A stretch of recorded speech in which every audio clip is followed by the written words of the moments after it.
국가정보원, 국정원은 지난 2012년 18대 대선 때 댓글 사건으로 여론을 조작했고 NLL 대화로 공개 사건으로 전국을 조작했습니다. 최근에는 간첩 사건의 핵심 증거물까지 조작한 사실이 드러났습니다. 국가조작원으로 불려도 별 할 말이 없는 국정원입니다. 하지만 국정원이 수술대 위에 오를 일은 당분간 없어 보입니다. 국정원과 한 배를 탄 정권이 국정원 개혁을 방해하고 있고 언론들은 국정원 두둔하기에 바쁩니다. 국민TV가 개국을 맞아 기획한 특집 프로그램 국민특검이 국정원의 실체를 파헤쳐 국민의 이름으로 국정원을 기소하고자 합니다. 오늘부터 매주 월수금 총 5주 15회에 걸쳐 국민TV 뉴스K와 국민TV 팟캐스트로 보도되는 대기획입니다. 여기에는 국정원 관련 사건들을 추적해온 법조인, 언론인, 그리고 야당 의원들 10여 명이 함께 참여할 예정입니다. 국민특검 첫 회인 오늘은 서울시 공무원 간첩 조작 사건을 총정리하겠습니다. 오늘 두 분의 국민특별검사를 모셨습니다. 먼저 민주사회를 위한 변호사 모임 민변의 김용민 변호사 나오셨습니다. 안녕하세요. 그리고 새정치민주연합의 박범계 의원도 함께 자리해 주셨습니다. 어서 오십시오. 네, 먼저 김용민 변호사께 여쭤보겠습니다. 서울시 공무원 간첩 사건, 어떤 일이 발단이 된 거죠? 네, 가장 직접적인 계기는 여동생이 탈북자라고 하면서 한국에 들어오면서부터 일이 시작이 됩니다. 네. 이 여동생은 탈북자라고 신고를 하면서 모든 탈북자들이 가는 중앙합동신문센터에 가서 6개월 동안 조사를 받게 되는데요. 그 과정에서 뭐 여러 가지 일들이 있었겠지만 어쨌든 간 오빠가 간첩이다라는 허위 자백을 하게 되고 그 허위 자백으로 이 사건이 시작이 됩니다. 네, 그러니까 간첩으로 지목된 유우성 씨 그리고 그의 여동생인 유가려 씨. 네. 유가려 씨가 입국하면서 일이 시작된 거군요. 네, 맞습니다. 네, 유우성 씨가 받고 있는 혐의가 구체적으로 뭡니까?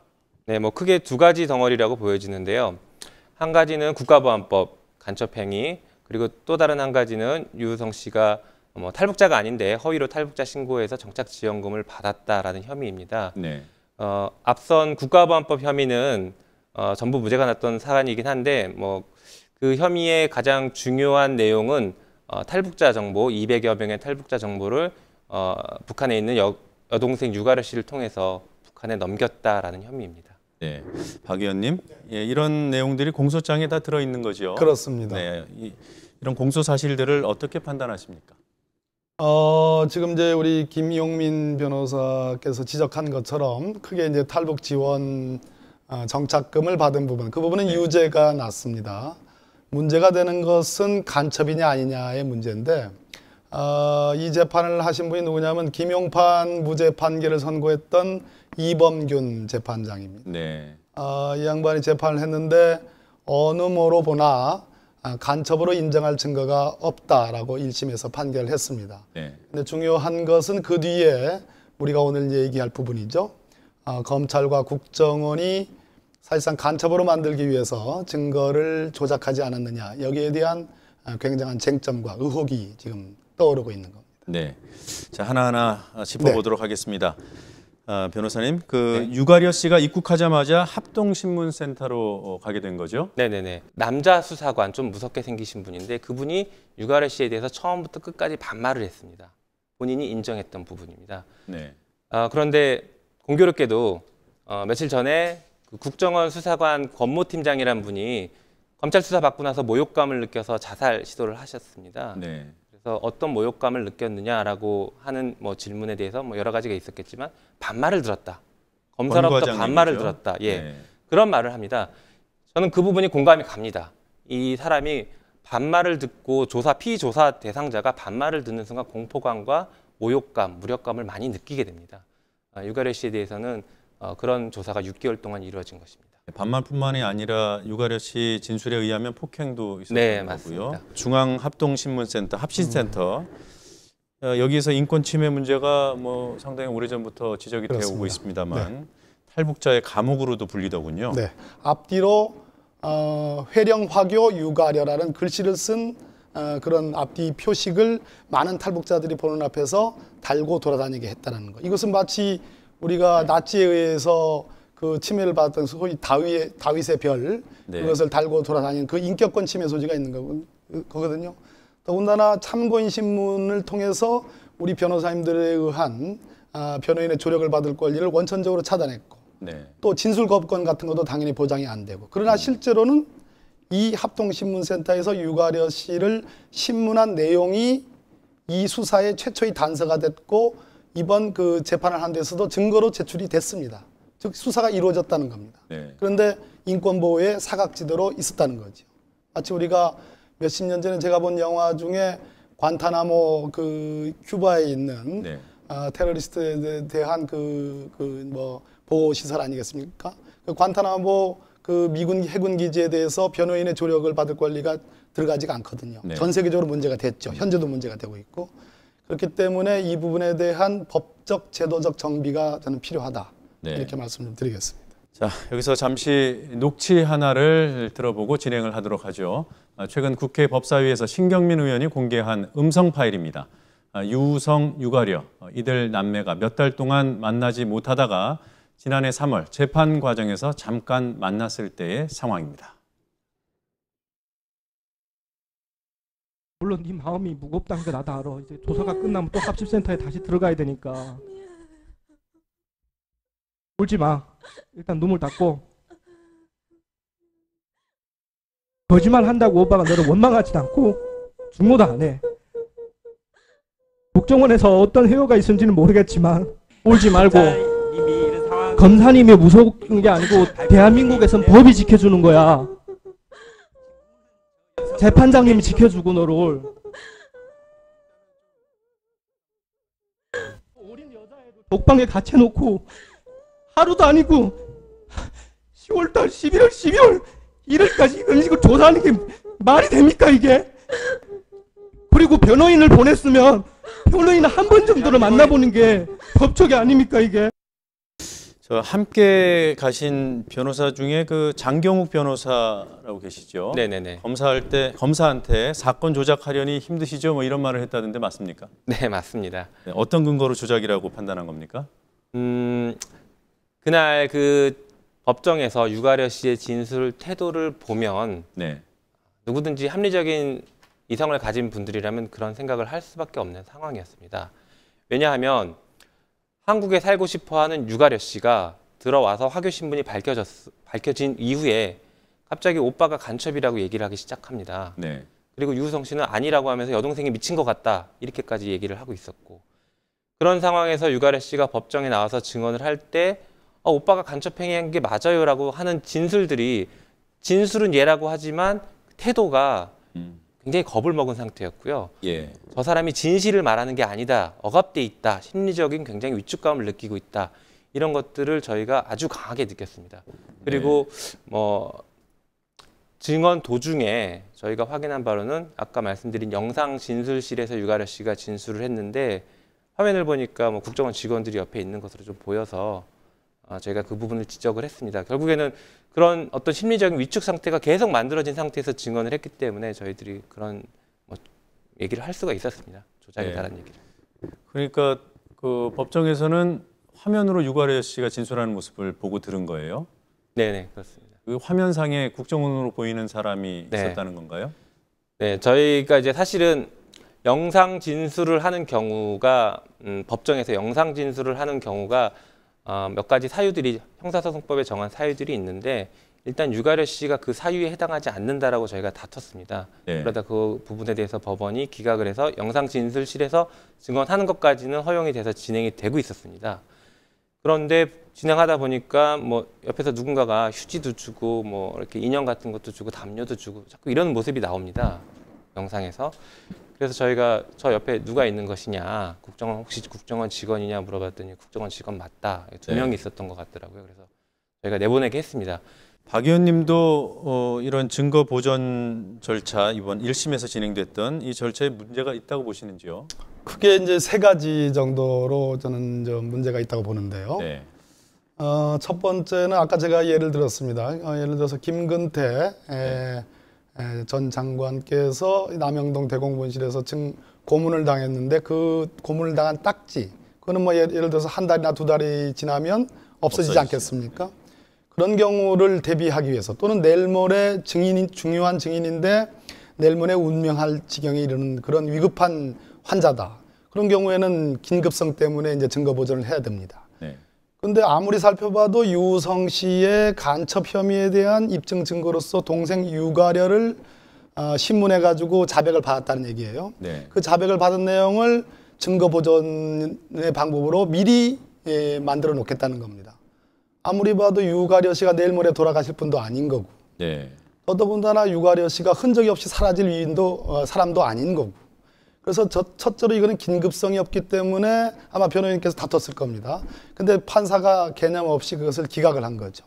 긴급성이 없기 때문에 이거는 증거보존 절차로 가서는 안 되는 겁니다. 그럴 필요가 없었던 거죠. 그런데 왜 국정원과 검찰이 이걸 증거보존을 했을까요? 그거는 유가려 씨의 진술에 대해서 확실한 자신이 없었던 겁니다. 바뀔 가능성이 있다고 본 건가요? 깨지기 쉬운 마치 유리와 같은 유리 복도를 지난 그런 인식을 하고 있었지 않았을까. 그래서 살금살금 걷다가 깨질까 봐 보존을 한 겁니다. 그래서 유가려 씨가 만약에 이 당시는 3월 4일이 증거보존 절차 일인데 이미 유성 씨는 2월 26일 날 서울중앙지방법원에 간첩죄 혐의로 기소가 됐습니다. 이미. 네. 기소가 된 이후에는 그 기소된 재판을 하는 그 법원에다가 증거보존을 하도록 되어 있습니다. 원칙적으로. 그런데 아까도 제가 말씀드렸듯이 긴급성이 없을 뿐더러 두 번째, 서울중앙지법이 아닌 합동신문센터가 소재하는 그 소재지 관할 법원인 안산지원의 조그만 법원에서 긴급하게 했다는 겁니다. 이 얘기는 결국은 유가려 씨가 그 장소, 합동신문센터를 나와가지고 서울중앙지방법원으로 장소적 이동을 하는 그러한 정도의 시간적인, 공간적인 차이만 있어도 번복될 진술이었다. 굉장히 검찰이나 국정원의 입장에서는 자신 없는 진술이었기 때문에 즉 결론적으로는 검찰이나 국정원이 갖고 있는 간첩의 혐의에 대한 자신 없는 혐의를 반증하는 것이 아니냐. 저는 그렇게 보는 겁니다. 네. 네. 그러니까 유가려 씨의 심리 상태 이런 것들을 가장 잘 알았을 국정원이 6개월 동안 같이 있었지 않습니까? 네. 뭐 이렇게 심리 상태의 변화나 뭐 이런 것들을 봤겠죠. 그래서 그렇죠. 혹시라도 진술을 번복할까 봐 서둘러서 증거를 보존해 두겠다. 뭐 이런 취지로 했다고 추정해 볼 수 있겠죠. 그렇습니다. 검찰이 처음에 유성 씨의 혐의를 얘기하면서 북한에 들어갔었다라고 했던 시기가 2012년 설 무렵이었죠. 네. 1월 24일까지 다녀왔다 이렇게 기소를 했다가요. 22, 23일이 통화 내역이 있으니까 24일 그러면 하루만 북한 갔다 온 걸로 이렇게 변경을 했습니다. 네. 그런데 그 변경된 공소 사실이 굉장히 재밌어집니다. 그 기존 공소 사실대로면 유성 씨가 북한의 두만강을 도강해서 가서 북한 보위부로부터 훈장도 받고 그리고 선물도 뇌물도 갖다 주고 네. 이런 일을 했고 또 자기 집에서 무슨 프로돈이라 환전인가 이런 일도 하고 왔다 이렇게 지금 얘기가 됐었거든요. 하루 동안요? 네. 아니 원래는 2박 3일이었으니까 그게 가능했던 거였는데 하루로 바꾸면서 너무 바빠집니다. 유성 씨가 새벽에 그 전날 23일 날 밤에 노래방에서 같이 식구들과 노래했던 건 사진이 남아있기 때문에 그건 어쩔 수 없이 인정을 했던 건데요. 24일 날 새벽에 그 노래방 끝나고 새벽에 혼자 아버지랑 같이 택시 타고 가서 두만강을 도강해서 잠도 안 자고 아침에 그 보위부에 갑니다. 그 겨울에요. 네, 이날 또 설날인데 보위부 이분들이 가족들과 안 보내고 또 이렇게 만나줬는지 모르겠지만 보위부에 갔다라고 하고 그리고 나서 자기 집에 회령에 있는 자기 집에 갔는데 그 집은 이미 2011년에 다 남한테 팔고 나온 집입니다. 예. 그래서 남의 집에 잠깐 들어갔습니다. 그런데 이제 공소 사실에 의하면 남의 집에 잠깐 들어갔는데 집에 들어가서 그 설날 있던 가족들 다 내보내고 그 집 거실에 자기 사진을 막 겁니다.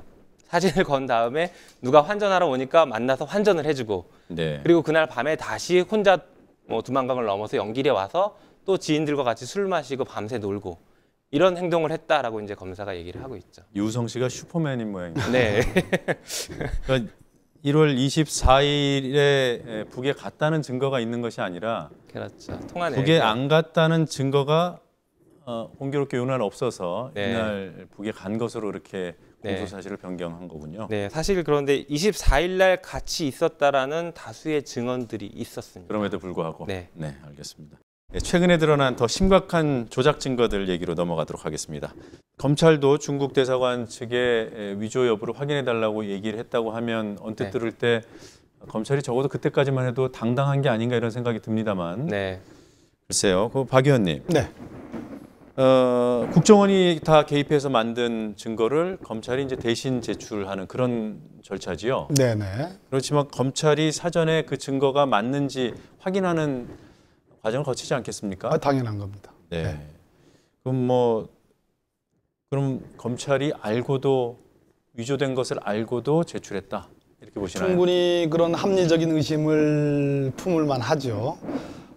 전체적으로 이 사건의 이제 현재까지의 과정을 대목대목으로 나눠보면 네. 작년 1월달에 구속이 돼가지고 그다음에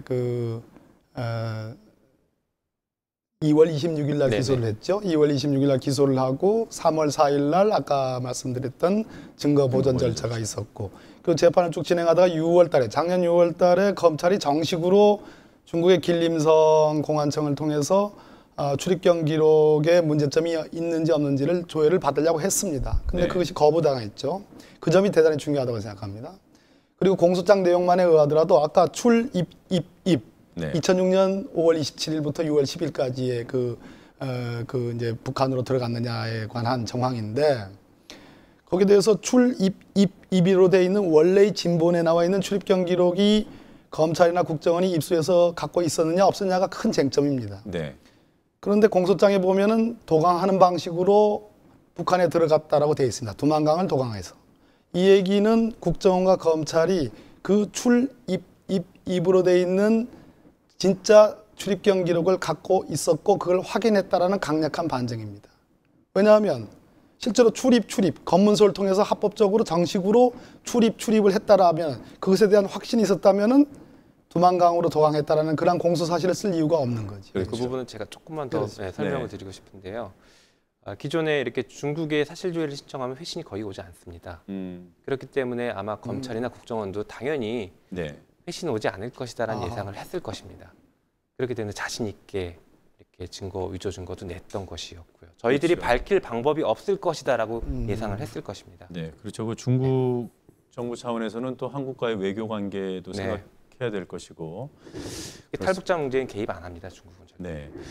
박 의원님 조금 전에 정치적인 부분이 있을 수 있다고 말씀하셨는데 집권 이후에도 집권을 안정화하고 집권에 방해가 되거나 또는 야권에 의한 새로운 정권 교체의 가능성을 원천적으로 차단하려고 하는 노림수도 있었지 않을까 하는 생각을 해봅니다. 여러 가지 증거상. 자, 이제 마무리를 좀 해보도록 하겠습니다. 그럼 검찰 수사는 어느 방향으로 가는 게 맞느냐 이 부분이 고민이 많이 됩니다. 첫 번째로 저희가 고민이 되는 부분은 적용 법률에 있어서 지금 차이가 많이 납니다. 저희는 국가보안법 위반, 국가보안법상 증거날조를 적용해야 된다라고 강력하게 의견을 제시하고 있는데 검찰은 국가보안법 적용하지 않고 형법을 적용하겠다 이상한 논리를 펴고 있습니다. 그 이유가 무엇인가를 곰곰이 생각을 해봤는데요. 여러 가지가 있겠지만 가장 큰 이유라고 추측이 되는 부분은 국가보안법으로 가게 되면 지휘 책임자도 동일하게 처벌을 받습니다. 그러나 형법으로 가게 되면 그 사람이 지시를 했거나 문서 위조를 지시를 했거나 아니면은 공범으로 보여질 정도의 어떤 입증의 부담을 느껴야 됩니다. 입증을 해야 됩니다. 다시 말해 검사가 수사할 때 입증의 정도와 처벌받을 때 입증의 정도가 달라집니다. 국가보안법으로 가면 훨씬 쉽습니다. 형법으로 가면 아주 어려워집니다. 그렇다면 당연히 국가보안법으로 가서 지휘 책임에 있는 모든 사람까지 수사가 이루어져야 되는데 역설적으로 검찰은 그게 싫으니까 형법을 적용하고 있는 것이 아닌가 이런 생각이 듭니다. 엄한 중한 벌이 예상되고 있는 실체에 맞는 기소를 하게 되면 이 지휘에 의해서 지시체계에 의해서 이러한 증거 조작이 있었던 그 실체적 진실이 어쩌면은 그것이 의혹으로 끝나는 것이 아니라 이 사람들의 입에 의해서 밝혀질 가능성이 있다는 겁니다. 그렇지 않습니까? 국가정보원에서 원세훈 재판 때 어떤 일이 벌어졌습니까? 결국은 휘하 직원들은 거의 기소유예하거나 기소 제기하지 않았거든요. 그 이유는 상선에 의해서 최고위급에 의해서 지시된 사건이기 때문에 그렇다는 논리거든요. 근데 이거는 거꾸로 되는 겁니다. 그렇다면 정말로 니네들이 안고 가겠다면 그러면 법정 최고형이 가능한 그 실체에 맞는 그 죄명을 적용해야지만이 저는 이 사람들이 그럼에도 불구하고 니네들이 안고 가겠다는 거냐 이 점에 대해서 저는 검찰이 분명히 해야 된다고 생각합니다. 이렇게 한 번 더 물어봐야 되는 거군요. 그렇습니다. 네. 국민특검 2회도 많은 관심을 부탁드리고요. 오늘 순서는 여기서 모두 마치겠습니다. 오늘 두 분 국민특별검사님들 수고 많으셨습니다. 수고 많으셨습니다. 고맙습니다. 고맙습니다. 네, 감사합니다.